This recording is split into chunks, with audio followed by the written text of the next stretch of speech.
आपके साथ मैं हूं अंजना ओम कश्यप। मुफ्ती मोहम्मद सईद की सरकार ने राज्य में अलगाववादी नेता मसरत आलम को रिहा कर बीजेपी के लिए खतरे का अलार्म बजा दिया है। आज इस मसले पर सदन में जोरदार हंगामा हुआ, जिसके बाद प्रधानमंत्री नरेंद्र मोदी को स्पष्टीकरण तक देना पड़ा। लेकिन विपक्ष ने प्रधानमंत्री मोदी के बयान को सिरे से खारिज कर दिया है। कई खास मेहमान हमारे साथ इस चर्चा में जुड़ेंगे, लेकिन सुनिए क्या कहना था प्रधानमंत्री का और कैसे सरकार को ललकारा विपक्ष ने। एक दूसरे से गले लगकर सरकार बनी। एक सप्ताह में वही सरकार दूसरे के गले की हड्डी बन गई। महज 7 दिनों में 2 बार प्रधानमंत्री को स्पष्टीकरण देने के लिए सदन में आना पड़ा। पहले मुफ्ती के कृतज्ञता ज्ञापन वाले बयान पर उन्होंने सदन में आकर स्पष्टीकरण दिया। अब मशर्रत की वजह से इतनी मशक्कत बढ़ी कि नरेंद्र मोदी को दोबारा आना पड़ा। लेकिन मोदी के बयान पर सदन को जितना संतुष्ट होना था वो उतना ही रुष्ट हो गया। मल्लिकार्जुन खड़गे ने कहा कि अगर उन्हें देश की चिंता है तो फौरन गठबंधन तोड़ दें। जिस मुफ्ती सरकार ने मशर्रत को रिहा कर यह हंगामा खड़ा किया है, उनकी पार्टी कहती है कि राज्य सरकार को फैसले लेने का अधिकार है और ये फैसला अमन बहाली के लिए लिया गया है। कांग्रेस बेवजह दबाव बनाने की कोशिश में है। खुद मशर्रत ये कहता है कि उसकी रिहाई सरकार का एहसान नहीं है। पहले वो छोटी जेल में बंद था, अब बड़ी जेल में आ गया है। इस बात का हमें कभी डर नहीं रहता है कि कभी भी हम गिरफ्तार हो सकते हैं। जेल जो है ना हमारा दूसरा घर है, ज़्यादा इन चीज़ों से हम कभी डरते नहीं हैं।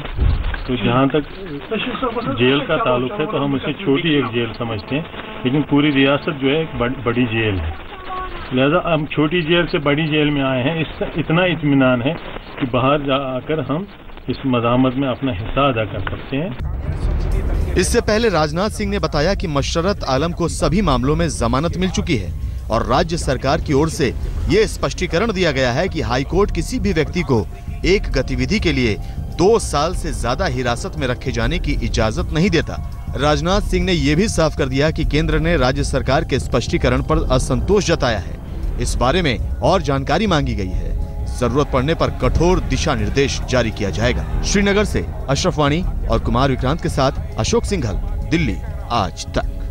कई खास मेहमान हमारे साथ इस चर्चा में शामिल हो रहे हैं। सबसे पहले आपका परिचय उनसे करा दें। पीडीपी नेता वहीदुर रहमान साहब हमारे साथ इस वक्त सीधे जुड़ रहे हैं। हमारे साथ राकेश सिन्हा जी, संघ के विचारक, जुड़ गए हैं। सुधांशु त्रिवेदी जी भी अब आ गए हमारे साथ, भारतीय जनता पार्टी के प्रवक्ता। मीम अफजल साहब, कांग्रेस पार्टी के प्रवक्ता, हमारे साथ जुड़ गए हैं। आगा सैयद रुहुल्लाह साहब जो मेहदी, जो कि नेशनल कॉन्फ्रेंस के नेता हैं, वो भी हमारे साथ जुड़ रहे हैं। और अरविंद भोसले साहब, शिवसेना के नेता, हमारे साथ जुड़ रहे हैं। सबसे पहले सुधांशु त्रिवेदी जी आपके पास आते हुए, लेकिन चलिए हमारी आवाज सुधांशु जी तक नहीं जा रही है, इसलिए थोड़ा सा हमें इंतजार करना होगा इसके लिए। उससे पहले मैं सीधे रुख करना चाहती हूं पीडीपी के नेता की तरफ। वहीदुर रहमान साहब, 9 दिन और उन 9 दिनों में भी अभी तक शायद उनकी आवाज भी हमारे तक नहीं पहुंची है। क्या आगा सैयद रुहुल्लाह साहब हमें सुन पा रहे हैं? वहां से आवाज हमारी नहीं आई है, पहुंची है। सीधे रुक करते हैं मीम अफजल साहब का, जो इस वक्त हमारे साथ जुड़ गए हैं। मीम अफजल साहब, मेरा सवाल आपसे यह है कि पीडीपी के नेता ये कह रहे हैं कि आप लोग जानबूझकर दबाव की राजनीति कर रहे हैं और बीजेपी को घेरने की कोशिश कर रहे हैं, वो तो कॉमन मिनिमम प्रोग्राम के तहत। और अगर आप पूछें मुझसे तो मैं पूरी लिस्ट गिना दूं कि आपने कब कब मुफ्ती मोहम्मद सईद की सरकार में शामिल रहते हुए अलगाववादी नेताओं को वो छोड़ते रहे और आप मौन रहे। अब सवाल पूछ रहे हैं, किस हक से और किस जिम्मेदारी से? देखिए, पहली बात तो आपने कहा कि कॉमन मिनिमम प्रोग्राम के तहत वो ऐसा कर रहे हैं जी। अगर ऐसा वो कॉमन मिनिमम प्रोग्राम के तहत कर रहे हैं तो भारतीय जनता पार्टी ने एतराज क्यों किया? आज प्रधानमंत्री ने जो बयान दिया वो आपके सामने है, ठीक है। राजनाथ सिंह जी ने जो बयान दिया वो भी आपके सामने है। जहां तक आपने पूछा कि हमने भी ऐसा काम किया है, बिल्कुल सही है। अटल बिहारी वाजपेयी जी जब कश्मीर के इशू को ले रहे थे जी, तो उन्होंने नेशनल पर्सपेक्टिव में बहुत सारे काम किए और हमारा भी उस वक्त कॉमन मिनिमम प्रोग्राम था। उस वक्त ना तो हमारे किसी काम पर एतराज हुआ और ना मुफ्ती साहब ने उस वक्त कोई एतराज किया, ना पीडीपी ने कोई एतराज किया। देखिए, कुछ काम नेशनल इंटरेस्ट में जब किए जाते हैं तो उनके बारे में कॉन्सेंसस होता है।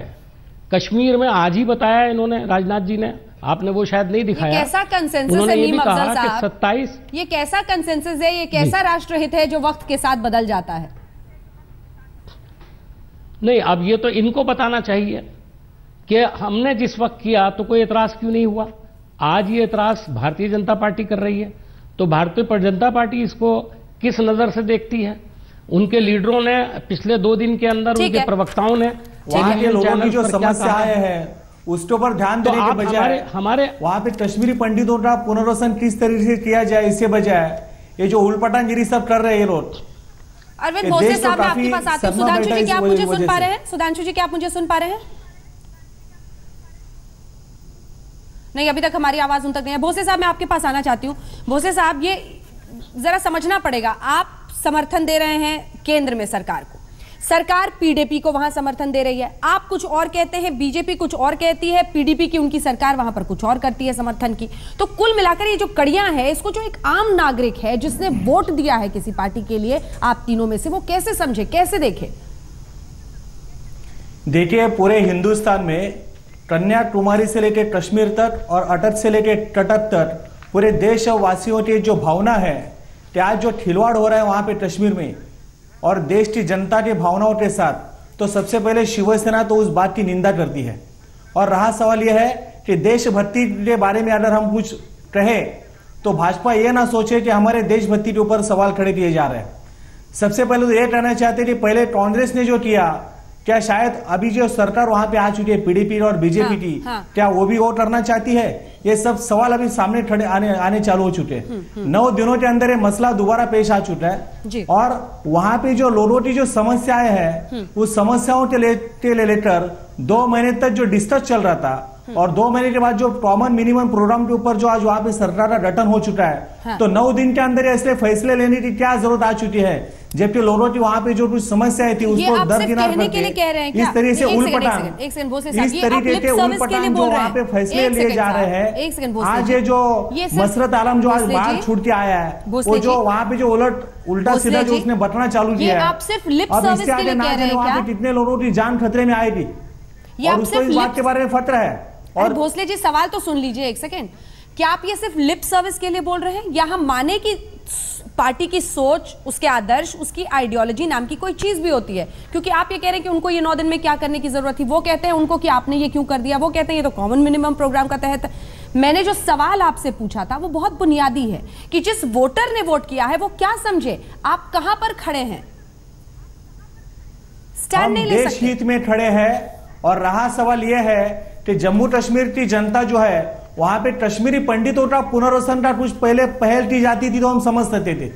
जिन्होंने वहां पे लोगों का जीना हराम कर दिया, ऐसे गतिविधियां चलाने वालों को आज वहां से जेल से रिहा कर रहे हैं, तो इसके बारे में शिवसेना निंदा कर रही है। और आने वाले दिनों में राकेश सिन्हा जी, क्या आप मुझे सुन रहे हैं? राकेश जी तक भी हमारी आवाज नहीं गई है, उनके पास भी चलेंगे थोड़ी देर में। सुधांशु त्रिवेदी जी हमारे साथ जुड़ गए। सुधांशु त्रिवेदी जी, 9 दिन, 2 बार प्रधानमंत्री को लोकसभा में, 1 बार राज्यसभा में सफाई देनी पड़ी है। कभी वो चुनाव के लिए श्रेय पाकिस्तान को दे देते हैं, कभी कहते हैं अफजल गुरु के अवशेष आने चाहिए, और अब मसर्रत आलम को उन्होंने रिहा कर दिया है।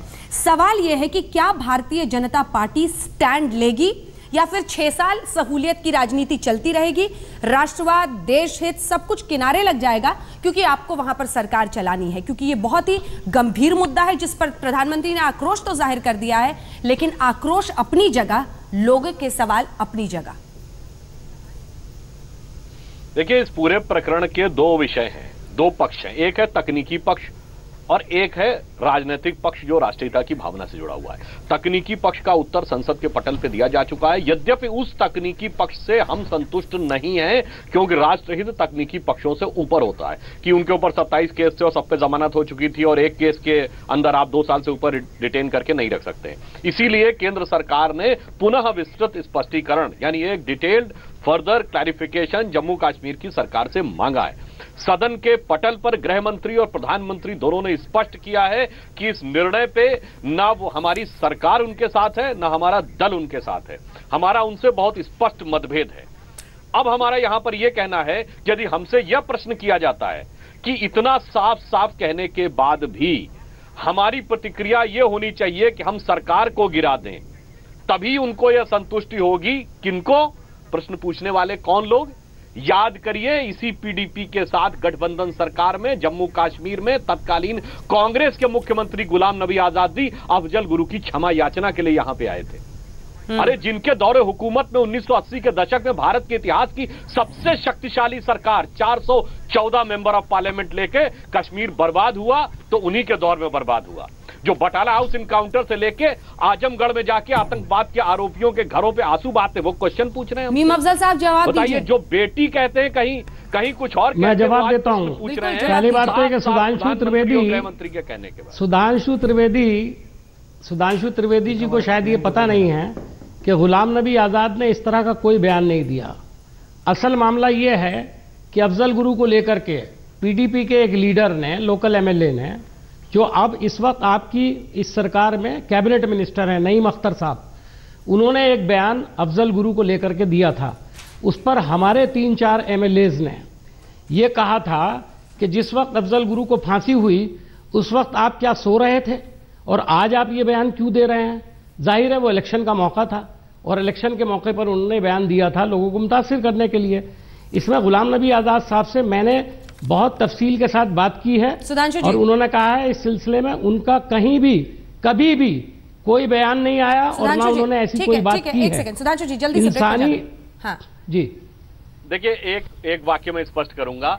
गुलाम नबी आजाद जी दिल्ली आए थे, समाचार पत्रों में निकला कि वो अफजल की क्लीमेंसी के लिए लॉबिंग करने आए हैं। उन्होंने स्पष्ट रूप से इसका खंडन नहीं किया। केंद्र में कांग्रेस की सरकार थी, सर्वोच्च न्यायालय के निर्णय के बाद भी 7 साल तक फांसी अटकी रही। तो ये सारे के सारे एविडेंस दर्शाते हैं कि मंशा क्या थी और कार्य क्या हुआ।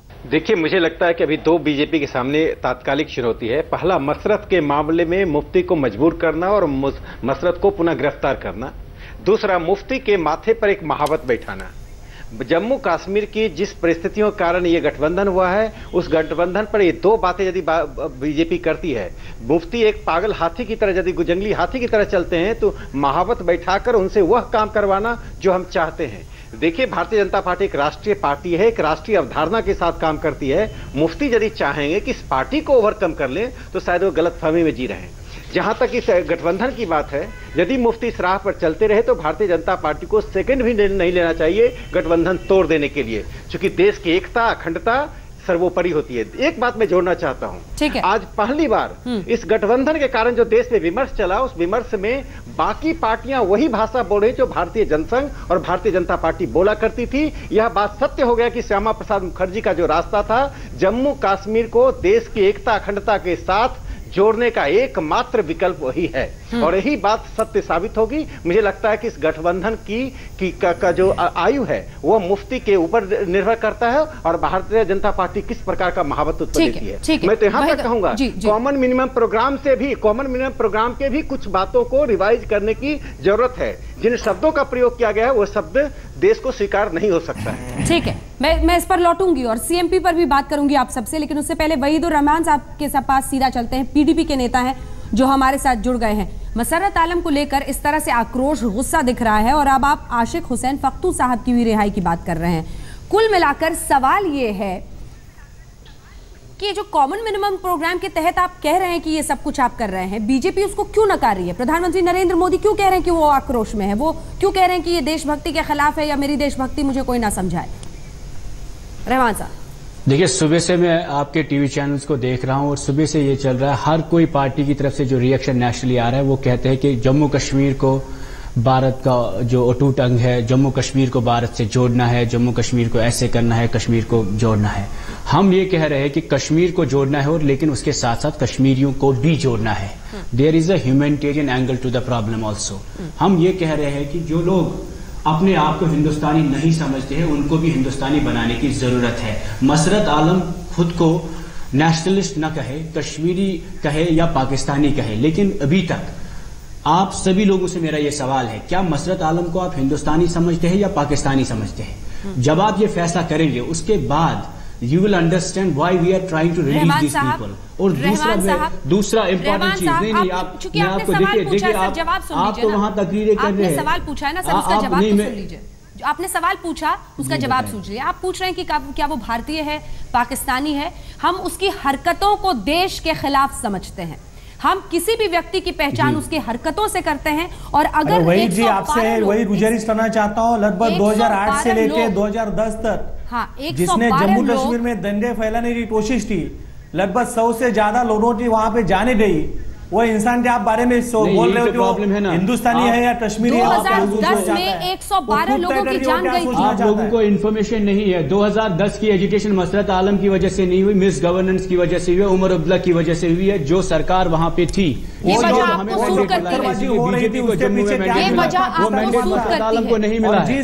जो 2006 साल में जो मिस गवर्नेंस हुई है उसी का मैंडेट तो जम्मू में आपको मिला है और कश्मीर में जानकारी दे दो को मिला है। अरेस्ट करने के लिए हमारी मदद करो।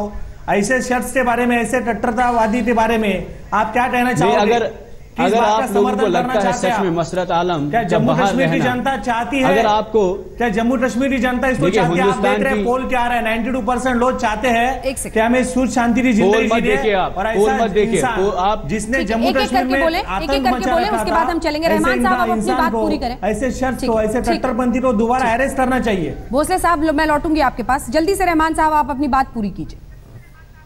मेरा आप लोगों से सिंपल से एक ये सवाल है कि मसरत आलम को दरअसल बंद रखने का हमारा कोई चैलेंज नहीं है, लेकिन आप ये समझिए कि जिस शख्स को आपने 5 साल मुसलसल बंद रखा है वही पीएसए जो स्टेट पीएसए करती है वही स्टेट काश करती है। आज की तारीख में हमारे पास चैलेंज ये नहीं कि हम मसरत को क्यों छोड़ रहे हैं, हमारे पास ये नहीं समझ आ रहा है कि हम मसरत को किस खाते में बंद रखें।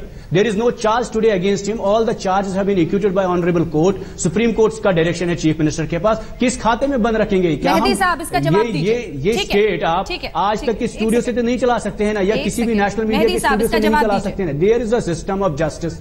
हाँ, मेहदी साहब इसका जवाब दीजिए।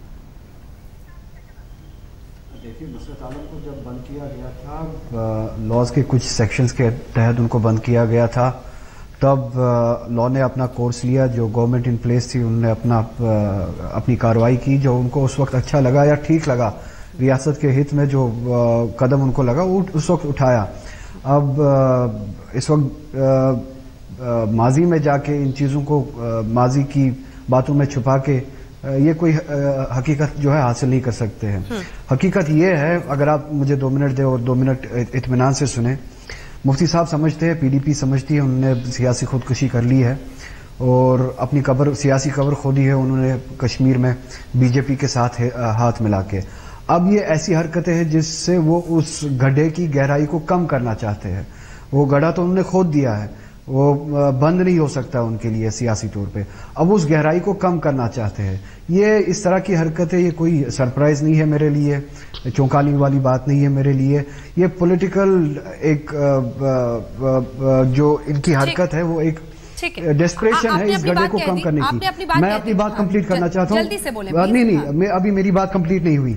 जब पीडीपी और बीजेपी ने कहा सैलाब के बाद कि इलेक्शंस अपने वक्त पे होने चाहिए, नेशनल कॉन्फ्रेंस ने उस वक्त कहा कि रियासत के लोगों को इस वक्त इलेक्शन की जरूरत नहीं है, रिहैबिलिटेशन की जरूरत है, रिलीफ की जरूरत है। बीजेपी प्लस पीडीपी का उस वक्त ये स्टैंड था, इनका ये व्यू पॉइंट था कि एक पॉपुलर गवर्नमेंट आ जाए, गवर्नमेंट इन प्लेस हो, वो रिहैबिलिटेशन और रिलीफ को प्रायोरिटी देगी। अब जबकि रियासत में बीजेपी और पीडीपी की मिलीजुली हुकूमत बन गई है, पॉपुलर गवर्नमेंट इनके कहने के हिसाब से बन गई है, इस वक्त मुफ्ती साहब के लिए प्रायोरिटी होनी चाहिए थी रियासत के लोग जो सैलाब की वजह से तकरीबन मुर्दा है हर हिसाब से, इक्तिसादी तौर पे, उनको रिहैबिलिटेट करे, उनको रिलीफ दे। रिहैबिलिटेशन ज्यादा इंपॉर्टेंट है या पॉलिटिकल? ठीक है, दोनों बहुत महत्वपूर्ण बिंदु आपने बोले हैं, दोनों बहुत महत्वपूर्ण बातें आपने कही हैं। जल्दी से मैं सुधांशु जी के पास चलती हूं, उसके बाद सैफुद्दीन सोज साहब क्या इस पर कह रहे हैं वो भी आपको सुनाएंगे। लेकिन सुधांशु त्रिवेदी जी, सवाल बहुत सीधा है जो वो पूछ रहे हैं, और वो ये है कि सियासी खुदकुशी के बाद गड्ढे को भरने के लिए क्या आपकी कीमत पर पीडीपी इस मौके को भुना रही है, आपकी कीमत पर एक पर्टिकुलर वोट बैंक को खुश करने की कोशिश कर रही है, और आप सिर्फ मूक दर्शक बने हुए हैं, और इस वक्त राष्ट्रवाद और देशभक्ति जिस पर आपने ये चुनाव जीता था उसको आपने किनारा लगा दिया है? सीधा सवाल है, सीधा जवाब दीजिएगा। देखिए, नेशनल कॉन्फ्रेंस के नेता ने अभी जो बोला तो उसमें से ही एक सकारात्मक पक्ष दिखता है। याद करिए, जब इनके नेता की उमर अब्दुल्ला जी की दिल्ली में मुलाकात हुई थी भाजपा नेताओं से, तो वो आरोप पीडीपी ने लगाए थे, अब ये पीडीपी पे आरोप लगा रहे हैं। तो कहीं ना कहीं ये बात हुई कि भारतीय जनता पार्टी को मुद्दा बनाकर राष्ट्रीय राजनीति में एक कश्मीर वैली में खासकर एक अलगाव की जो भावना बनाई जाती थी, कहीं ना कहीं उससे ऊपर आ रही। सुधांशु जी, क्या आप मूक दर्शक बने रहेंगे? अब वो फाख्तू को भी रिलीज करने की बात कर रहे हैं। गहरी हो रही है।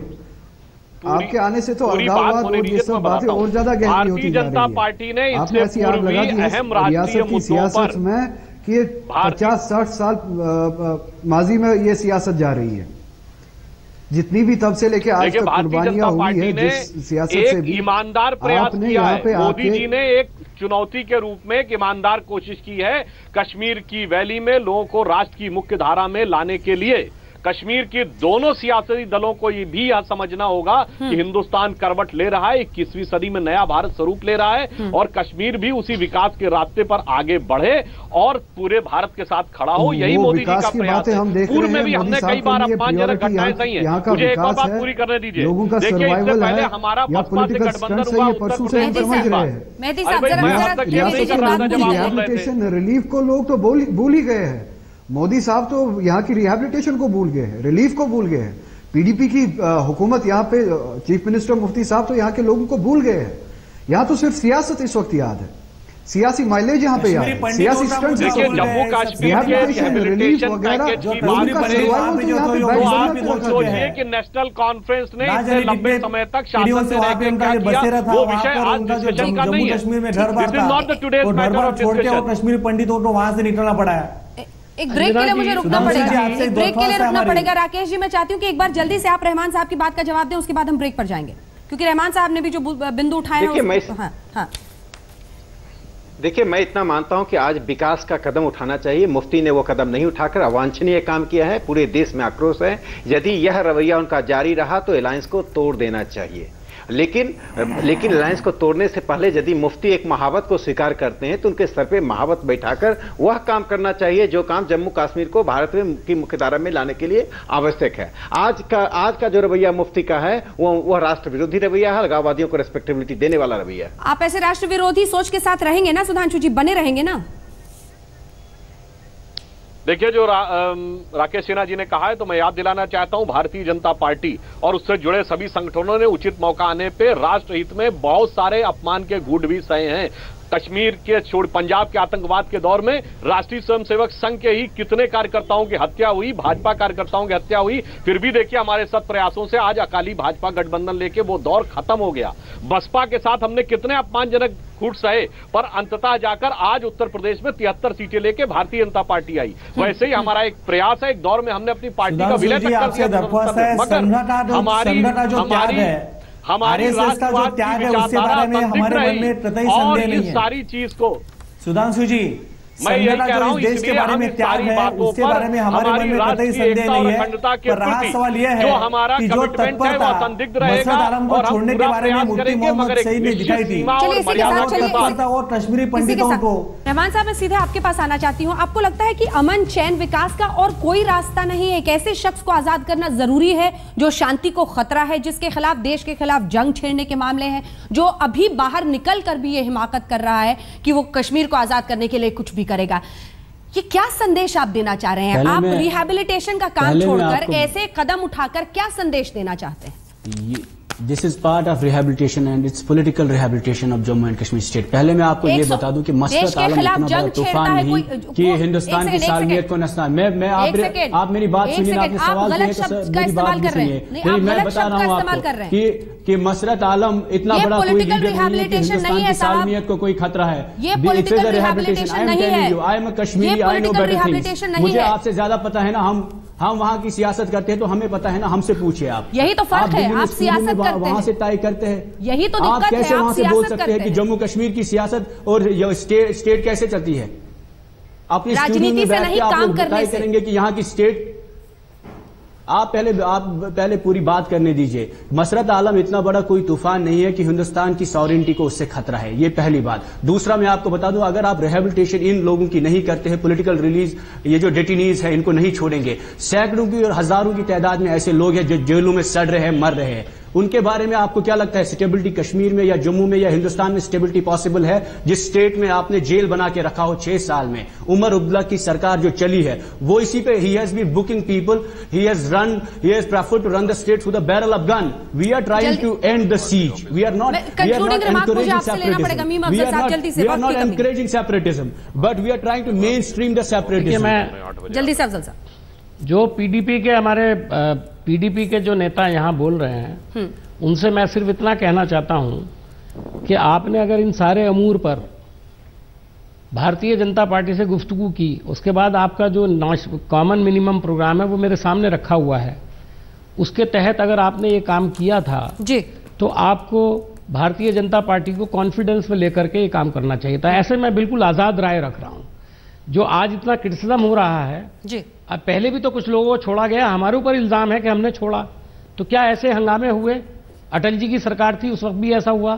क्या अटल जी ने कभी एतराज किया? आप क्या चाहते क्या हैं? अटल जी को पार्लियामेंट में ये बयान देना आप लोग क्या चाहते हैं? आप लोग क्या चाहते हैं? कल म्युनिसिपैलिटी में सड़क बनानी होगी तो आप सीएमटी डिस्कस करेंगे?